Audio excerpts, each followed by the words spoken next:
Well, since we did a Superman movie last week, it's only fitting that we watch a Batman movie this week. That's why I've got my sights set on the 1973 Turkish Batman film, or as it's properly known as Batman. Clearly named after a group of Bette Midler fanboys from her days of performing at the Continental Baths. And one of their names was Adam, I guess. Don't believe me? Searching for Turkish Batman on IMDb pulls up a lot more entries on bathhouses than it does Batman. It took me a while to settle on Turkish Batman because searching for a bad Batman movie was harder than it seemed. Most of my searches came up cold. Cold? Ice? Freeze. God damn it! Turkish Batman gives us the untold story of Batman and Robin's takedown of a syndicate which routinely murders scantily clad women. With Turkish cinema, there's one thing we can count on: plenty of lifted music. So, which Batman theme does this movie go with?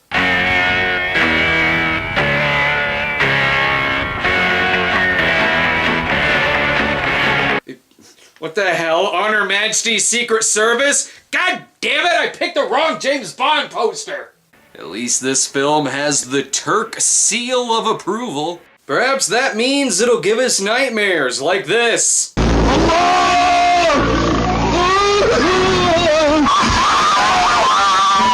Great. Can't wait for the Penguin to shoot out toxic gas from his dick umbrella.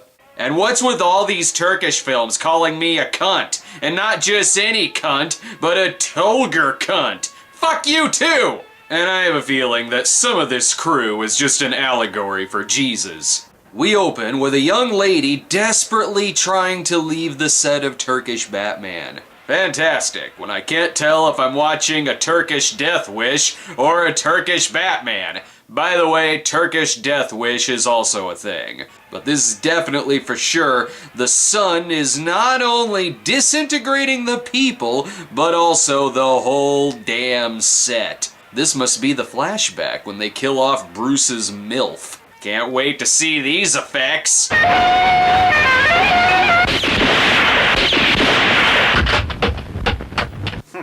Want to put a stop to that sweet sex? Apparently murdering a woman on the street will do. Wait, you can't just go to the next scene. I'm pretty sure you just shot one of your actors. Dikkatli olun. Elimizden kurtulmamalı. Gözünüzü dört açın. Hadi yürü. Yeah, there's no way I'm forgetting. Who could forget anything that these fake subtitles say? Never thought I'd see this flashback. Michael Caine in Alfred, the younger years. If it's Batman's job to stop people from being murdered on the street, he's not doing a very good job. It took breaking Michael Caine's knees for Michael Gough to win the role of Alfred. But who do you go to when you need someone to run your syndicate of lady killers? G. Gordon Liddy, I guess? Yalnız şunu da belirtmek isterim ki bu cinayetler devam ederse sizi de gözaltına alır polis. Nice foreshadowing. I'm pretty sure Axis Chemicals is what damaged the movie's film. Meanwhile, at stately Wayne Manor / University Library, we get to hear more of the On Her Majesty's Secret Service soundtrack.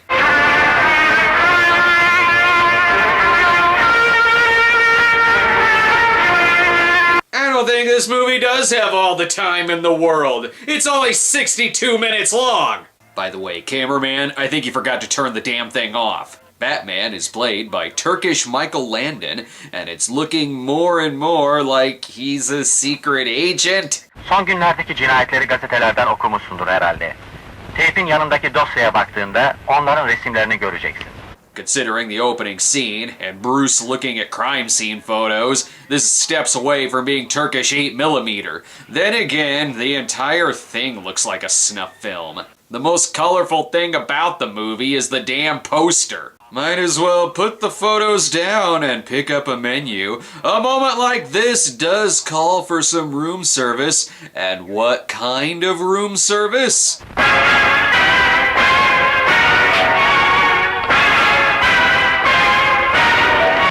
Haha, good. The male escort is here. I'm not too sure about this foreplay, but I hope Bruce is getting his money's worth. Hala formundasın. Still sexier than Bat Pussy. If this dynamic duo is so dynamic, I'd think at least one of them could afford some pants. Oh shit, I may have gotten my hands on the R-rated version of Turkish Batman. Zack Snyder, you cad.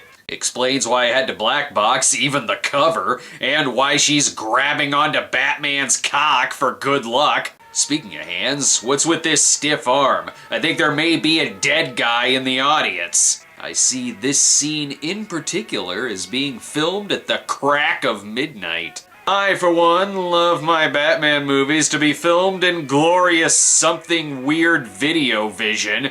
Okay, I know you can't be this excited, Robin. You're both looking at two separate things. I feel that 15 minutes in, this movie has figured out how to bring in the sexy.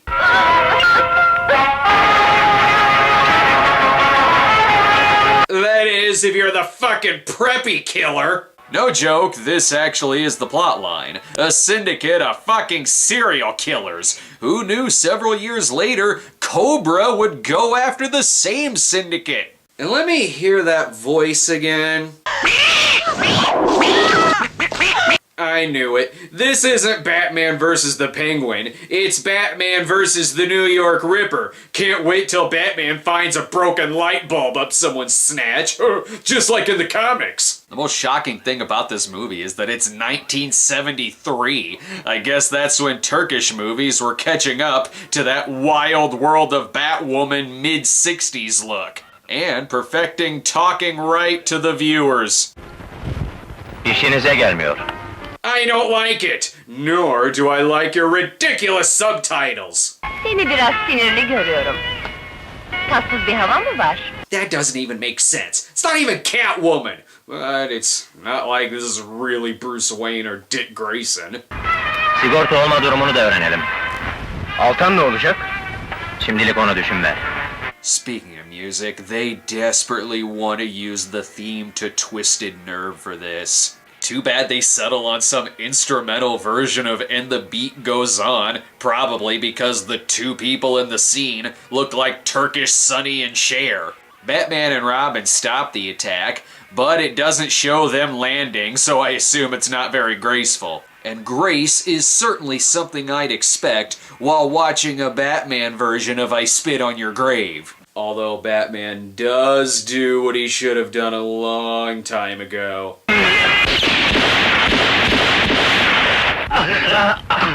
Simply blow the motherfuckers away. No wonder this movie's only an hour long. In this version, once he saves you, he has no problem revealing his true identity. O kadar büyütmeyin canım yaptığımızı. Yalnız kendinize dikkat edin. Why do I have the feeling that half of the actors don't even know they're in the movie? And that includes this woman.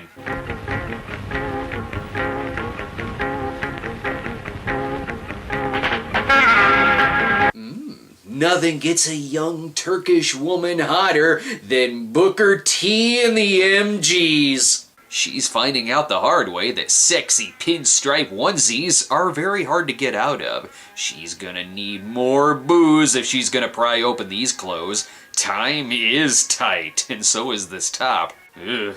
Every porno audition that starts out this way, doesn't matter what the movie is for, this is a sad story. Though not every porno audition has Batman and Robin showing up to kick their asses, but at least half of them do. They need a stuntman just to play the cameraman. They've gone through 12 cinematographers. Oh good, the day is saved again. Senin dışarıda işin var değil mi? Hadi gezin bakalım. I joke, but I'm pretty sure he actually said something like that. Oh, now we have Blofeld too. I can tell because his cat is breaking the fourth wall. This is more like a cross between Batman and James Bond than the actual movie James Batman. I wonder who Batman is. It's fucking James! Now they do what they do every morning. They wake up bright and early to watch the sun explode. It happens all the time in this movie.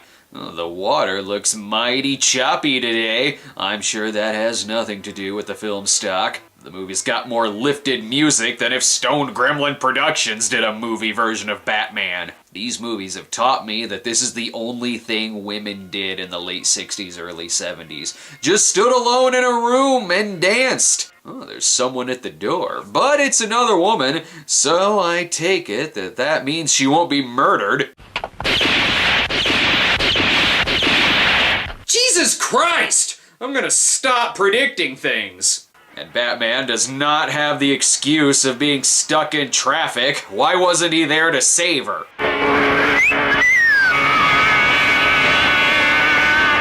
Oh right, it's because he was picking up a hooker. My mistake. Those who say a Batman movie should never be rated R have never jerked off to Turkish Batman. How dare he cheat on the woman he's supposed to be protecting? Tabii, memnun olurum.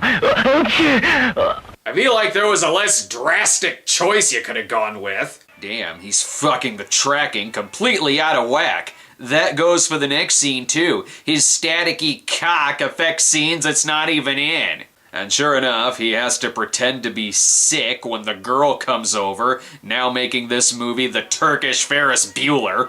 50. Sen tıbben yaşamıyorsun oğlum. This movie's going into some dark places. Good job faking sick, Bruce. You forgot to cover up your hooker's ass. And someone forgot to give her stage direction.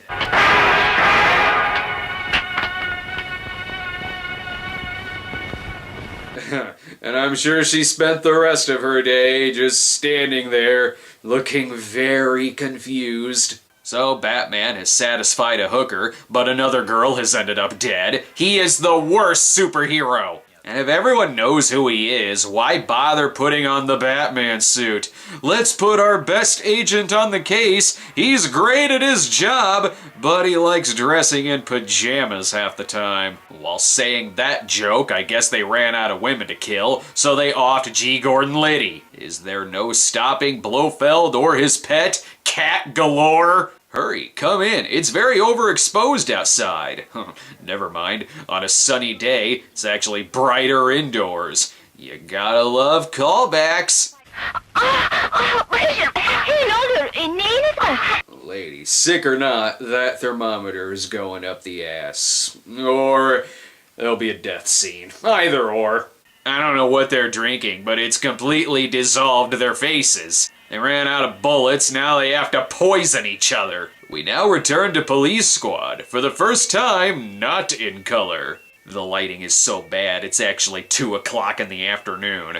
I have some serious issues with this new Ghostbusters trailer. They're killing off most of its female cast. I'm not sure if she's really dead, but regardless, this ambulance of Harry Reams's is taking her away. Even a half-naked woman will not stop Cat Galore from looking at the screen. They're about to kill her of skin suffocation. They're painting her with shadows. Look, I'm running out of Batman references. This movie's nothing like Batman. Vay. İn misin, cin misin? Well, okay, I wasn't expecting a Die Hard quote, but... Hang on.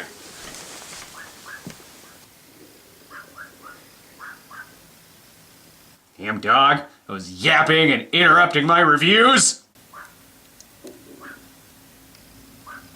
Arf, arf, arf, arf, arf, arf. Anyway, she tries killing Bruce, but he slaps the exposure from here all the way to Mercury. Now it just looks like Donny Osmond, ass kicker. Once again, it'll make your movie much shorter if you just simply shoot the bad guys. Meanwhile, at Club Purgatory, I feel like if we saw what the first annual Purge looked like, it looks something like this. These clubs hire their bands based on their knowledge of other people's soundtracks.